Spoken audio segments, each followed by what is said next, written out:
बिस्मिल्लाहिर्रहमानिर्रहीम। अस्सलामुअलैकुम। Welcome back to all friends. I am Syed Mohammad Ali. दोस्तों, उम्मीद करता हूँ कि आपको गुज़श्ता कंप्यूटर टिप्स पसंद आई होंगी। आज की जो हमारी कंप्यूटर टिप है वो ये है कि कंप्यूटर की स्पीड किस तरह तेज़ करनी है, यानी कि how we boost up speed of our computer. तो चलें दोस्तों, हम अपने टॉपिक की तरफ चलते हैं। सबसे पहले माई कंप्यूटर के ऊपर क्लिक करें और उसकी प्रॉपर्टीज़ पर क्लिक करें। प्रॉपर्टीज़ पर क्लिक करने के बाद एडवांस सिस्टम सेटिंग पर क्लिक करें। इसमें एक टैब है सेटिंग का, सेटिंग्स पर क्लिक करें।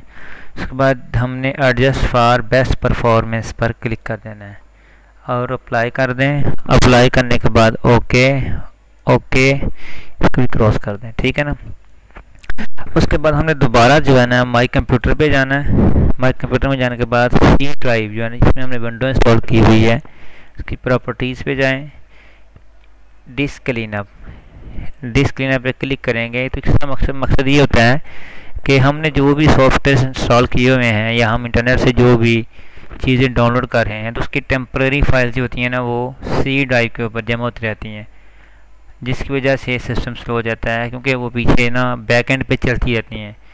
तो हमें डिस्क क्लीनअप पे क्लिक करेंगे और ये हमारे पास है ना, जिस चीज़ को हम ये देखें, ये ऑफलाइन वेब पेजेस 224 KB हैं, इसको भी चेक बॉक्स कर दें, ठीक है जी। उसके बाद ये देखें सेटअप लॉग फाइल ये भी हैं, टेम्परेरी फाइल हैं 523 MB, ठीक है जी। ये देखें ये भी हैं 108 KB।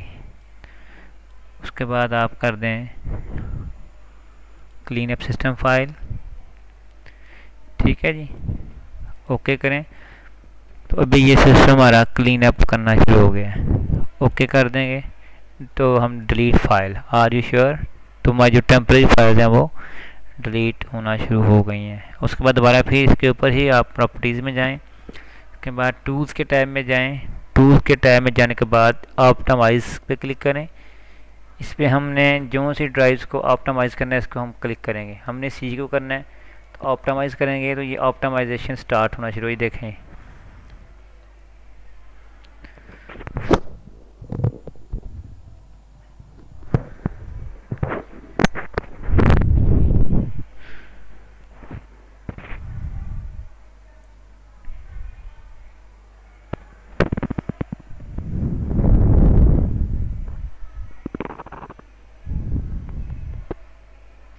इसी तरह हम किसी भी ड्राइव को ऑप्टिमाइज़ कर सकते हैं, ठीक है जी। ये हमारे पास अभी सॉफ्टवेयर की है, इसको भी कर सकते हैं, मिक्स को भी कर सकते हैं, इसको भी हमने सिर्फ सी की है। तो थोड़ा सा टाइम लग जाएगा, ये जो ही कंप्लीट होगी मैं दोबारा वहाँ से वीडियो स्टार्ट करूँ। अभी मैं वीडियो को पॉज कर रहा हूँ। तो ये देखें ये हमारी डिफ्रेगमेंटेड हो गई है, इसको आप क्लोज करें। क्लोज करने के बाद इसको भी आप क्लोज कर दें।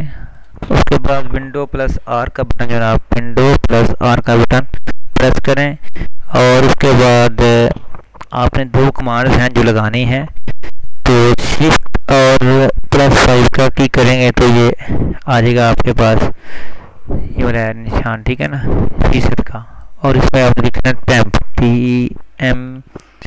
TEMP और उसके एंड पे फिर आपने शिफ्ट +5 का बटन प्रेस करना है।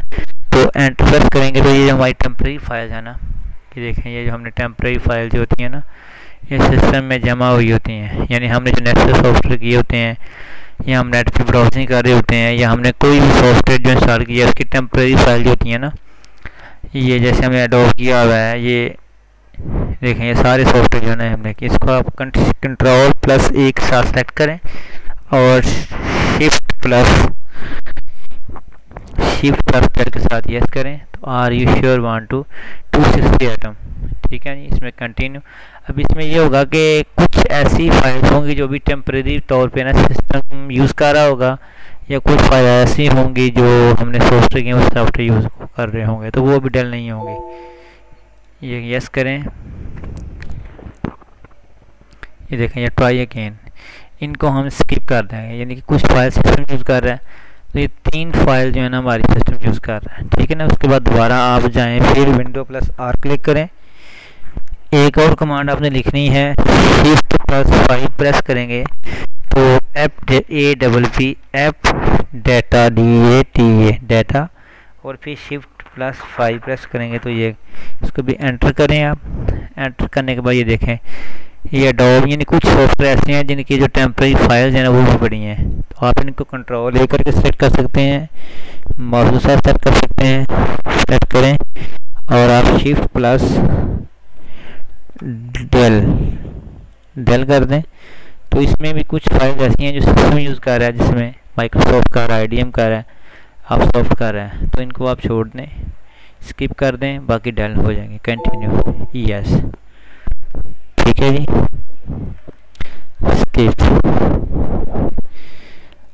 अभी दोबारा एक आपने और कमांड लगानी है, आपने विंडो R प्रेस करना है। ये कमांड है msconfig। msconfig पे क्लिक करेंगे आप, एंटर।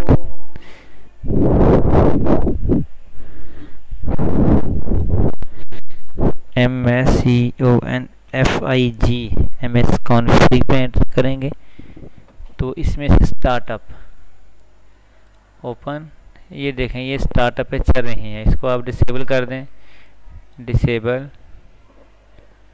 ये देखें इसको भी एडोब रीडर को भी डिसेबल कर दें, डाउनलोड मैनेजर को भी डिसेबल कर दें,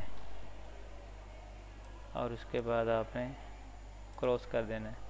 इसी तरह सर्विसेज में है, सर्विसेज में देखें कुछ ऐसी सर्विसेज हैं जो सिस्टम के बैकएंड पे चल रही हैं, ये सारी सर्विसेज सिस्टम के बैकएंड पे चल रही हैं। इनमें से आप कुछ सर्विसेज को, जैसे मैंने ये विंडोज़ अपडेट को डिसेबल किया हुआ है, ठीक है ना, हम जो भी चाहते हैं उसको हम डिसेबल कर सकते हैं। जैसे देखें मैं इसको एडोब एक्रोबैट अपडेट सर्विस को डिसेबल कर रहा हूँ, एडोब फ्लैशप्लेयर अपडेट सर्विस को भी डिसेबल कर रहा हूँ, ठीक है ना। तो ऐसी सर्विसेज जिनकी हमको ज़रूरत नहीं है वो हम डिसेबल कर सकते हैं। अप्लाई करें, ओके करें, उसके बाद आप अपने सिस्टम को रीस्टार्ट करेंगे। रीस्टार्ट करने के बाद आपकी सिस्टम की परफॉर्मेंस बहुत अच्छी हो जाएगी।